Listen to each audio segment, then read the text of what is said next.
هر فرهنگی در گوشه‌ای از جهان آیینی دارد برای آرزو، عشق یا امید. آیینی که به گونه‌ای با مد و زیبایی گره خورده است. در میان همه این آیین‌ها یکی از رسوم جالب و متفاوت سنتی است از فرانسه به نام روز سن کاترین. روزی برای دخترانی که هنوز ازدواج نکرده‌اند. این سنت از قرن 4 میلادی آغاز می شود. با داستان زنی دانا و شجاع به نام کاترین اسکندریه. او در زمانی که زنان اجازه سخن گفتن نداشتند از اندیشه و ایمانش دفاع کرد و به دلیل باورش اعدام شد. سده‌ها بعد نام او در تقویم مقدس فرانسه ثبت شد و روز 25 نوامبر به یادش گرامی داشته شد.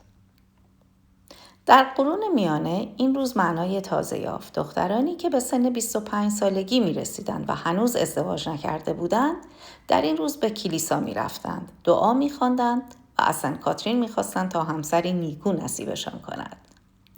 از آن پس کاترین به عنوان حامی دوشیزگان شناخته شد و دختران جوانی که در روز او تاجی از رنگ سبز و زرد بر سر می گذاشتند کاترینیتا نام گرفتند.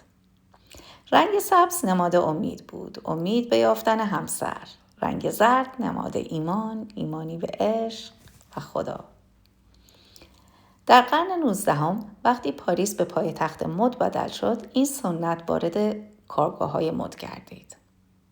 خیاطان و طراحان جوان در 25 نوامبر جشن می‌گرفتند، جشنی از دوستی، کار و خلاقیت زنانه. اندک اندک خانه‌های مدی چون شانل و دیور نیز این روز را گرامی داشتند و در کارگاه‌های خود سنت کاترین را زنده نگه می‌داشتند.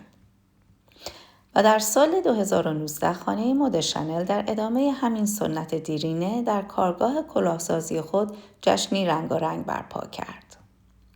شجاعت دختری که از قرنها پیش سنتی آفرید که به مد بدل شد هنوز در خاطره جهان مد زنده است.